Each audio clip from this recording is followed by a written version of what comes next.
উপযুক্ত ব্যক্তি বলতে কি হচ্ছে দলীয় কোনো নেতা কিংবা লাঠিয়াল হবে, নাকি হচ্ছে কোন মন্ত্রী এমপির সন্তান হলেই হবে? এটা উপযুক্ত ব্যক্তি বলতে কাকে বোঝানো হচ্ছে তা কিন্তু আমরা বুঝতে পারছি না মাননীয় স্পিকার। মাননীয় স্পিকার, এর মধ্য দিয়ে নির্বাচিত প্রতিনিধিদেরকে সরিয়ে অনির্বাচিত শুধু মামা খালুর জোরেই বিভিন্ন প্রশাসনে, বিভিন্ন পৌরসভা মেয়র কিংবা কাউন্সিলর পদে কিংবা সিটি কর্পোরেশনের মেয়র কাউন্সিলর পদে দলীয় নেতাদেরকে বসানোর একটি ফাইতারা করা হচ্ছে। মাননীয় স্পিকার, আমরা কোনো কথা বলতে গেলেই আমরা দেখি যে হচ্ছে বিভিন্ন সময় যখন হচ্ছে আওয়ামী সংসদ ছিল, পেশিবাদের সংসদ ছিল, তখন স্বজন হারানোর বেদনা উঠে আসতো মাননীয় স্পিকার।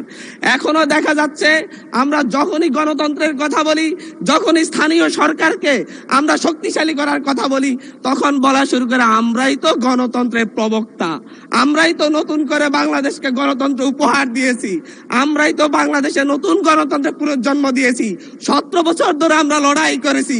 17 বছর ধরে লড়াই করেছেন বলে বাংলাদেশের গণতন্ত্রকে আবার গলা টিপে হত্যা করার সুযোগ নেই। আবার মাগুরা নির্বাচনের মতো আজকে বগুড়ার নির্বাচন এবং শেরপুর নির্বাচনের কারচুপি দেখেছি আমরা মাননীয় স্পিকার। আমরা যখনই ফেসবুকে ঢুকি, আমরা যখনই দেখি যে বিভিন্ন সংবাদ মাধ্যমে ধানের শীষে ছাপ্পা সিল মারা হচ্ছে মাননীয় স্পিকার। আজকে 2024-এর এমন রক্তক্ষয়ী সংঘাতের পরে আজকে যখন একটা উপনির্বাচন এবং একটা স্থগিত হওয়া নির্বাচন হতে যাচ্ছে, তখন আমরা দেখছি বিরোধী দলীয় এজেন্টদেরকে ঘাট ধাক্কা দিয়ে বের করে দেওয়া হচ্ছে, কেন্দ্রের ভিতর ঢুকে এজেন্টদেরকে আহত করা হচ্ছে এবং ছোট ছোট বাচ্চাদেরকে লাইনে দাঁড় করায়, স্কুলের বাচ্চাদেরকে লাইনে দাঁড় করে ভোট দিতে দেওয়া হচ্ছে। এর চাইতে নির্লজ্জতা আর কি আছে মাননীয় স্পিকার? এর মধ্য দিয়ে মূলত আরেকবার বাংলাদেশকে সংকটে ফেলা হচ্ছে। একটা বিষয় হচ্ছে, আমাদের যে ট্রেজারি বেঞ্চ রয়েছেন, ওই ট্রেজারি বেঞ্চের নেতারা বারবার বাংলাদেশের গণতন্ত্রকে হত্যা করার চেষ্টা কিন্তু করেছেন, কিন্তু ওনারা ব্যর্থ হয়েছেন, আওয়ামী লীগের মতো সফল হন নাই। 1994 সালের মাগুরার নির্বাচনের মধ্য দিয়ে ওনারা চেষ্টা করেছিলেন একতরফা নির্বাচন করে টিকে থাকতে। 1996 সালে একতরফা একটা নির্বাচন করেছিলেন, 12 দিনের মাথায় জনগণের চাপে সরকার থেকে পদত্যাগ করে তত্ত্বাবধায়ক সরকার ব্যবস্থা দিতে হয়েছিল।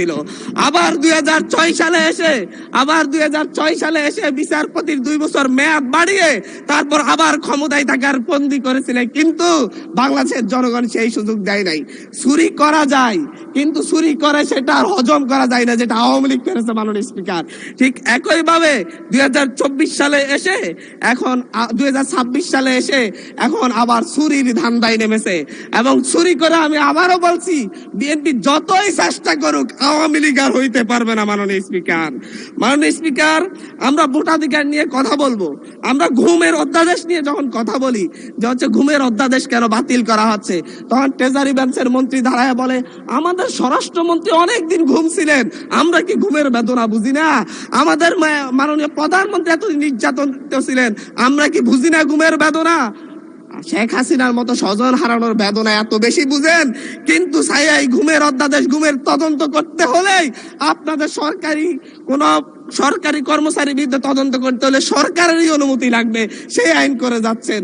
আবার বলতেছেন যে হচ্ছে সরকারি কোনো গোপনীয়তার জন্য কাউকে গুম করা হলে সেটা গুম হিসাবে যেন বিবেচনা করা না হয়।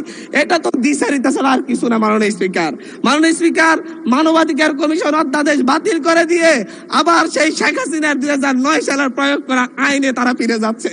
শেখ হাসিনা খারাপ, আওয়ামী লীগ খারাপ, সবকিছুই খারাপ, কিন্তু আওয়ামী লীগ ক্ষমতায় থাকার জন্য আওয়ামী লীগের যত বিধান আছে, নিয়ম নীতি আছে, সবগুলাই আজকে কি ভালো হয়ে যাচ্ছে মাননীয় স্পিকার।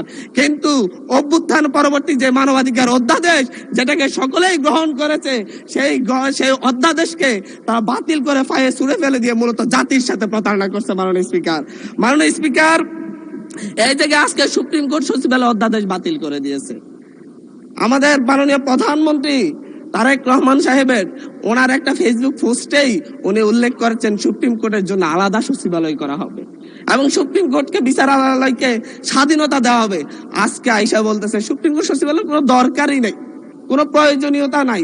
এখন যদি বলি যে হচ্ছে আমরা বিচার বিভাগের স্বাধীনতা চাই, 28 জন বিচারককে শোকজ করা হয়েছে তাদের অভ্যন্তরীণ মেসেঞ্জার গ্রুপে শুধু আলাপ আলোচনা করার কারণে। বলি যদি আমরা বিচার বিভাগের স্বাধীনতা চাই, তাহলে আমাদেরকে বলবে মেজর শহীদ প্রেসিডেন্ট জিয়াউর রহমানই তো বিচার বিভাগকে স্বাধীনতা দিয়ে গিয়েছেন। আমরা তো এই বিচার বিভাগের স্বাধীনতার জন্য এতদিনের লড়াই, আজকে আসা টুটি চেপে ধরা হচ্ছে বিচার বিভাগের। মাননীয় স্পিকার, আমি আবারও সেই স্থানীয় সরকার যে আইনটি সিটি কর্পোরেশন যে আইনে ফিরে যাচ্ছে, আমি সেই কথাই বলতে চাচ্ছি। আমরা 2012-13 সালে আওয়ামী লীগ যখন হচ্ছে সিটি কর্পোরেশন নির্বাচন দিয়েছিল, সেই নির্বাচনে পাঁচটি নির্বাচনে বিএনপি দলীয় বা হচ্ছে 20 দলীয় জোটের প্রার্থীরা বিজয় হয়েছিল। আওয়ামী লীগ কারচুপি করতে পারে নাই, কিন্তু পরবর্তীতে সেই নির্বাচিত মেয়রদেরকে অপসারণ করে আওয়ামী লীগ তাদের দলীয় এবং হচ্ছে বিভিন্ন প্রশাসক বসিয়েছিল। মাননীয় স্পিকার, দীর্ঘদিন ধরে ট্রেজারি বেঞ্চের মেয়র আরিফ, তৎকালীন সিলেটের মেয়র ছিলেন আমাদের বর্তমান এমপি সিলেটের আরিফ ভাই, ছিলেন হচ্ছে আব্দুল মান্নান, প্রফেসর আব্দুল মান্নান সাহেব। প্রত্যেককে তাদেরকে গাজীপুরে ছিলেন, তাদের প্রত্যেককেই তাদের চেয়ারে বসতে দেওয়া হয় নাই।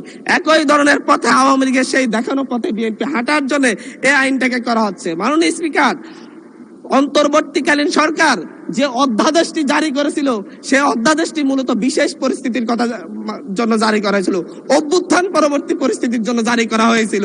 কিন্তু বর্তমানে এই বিশেষ পরিস্থিতির কি প্রয়োজন, কেন এইটাকে আবার আইনে রূপান্তর করে মূলত স্থানীয় সরকারকে শক্তিশালী করার বিপরীতে দুর্বল করে তার পিঠে তার গলায় একটা ছুরি ধরে রাখার কি প্রয়োজনীয়তা পড়লো, এর জবাবটা অবশ্যই আমরা চাইব মাননীয় স্পিকার।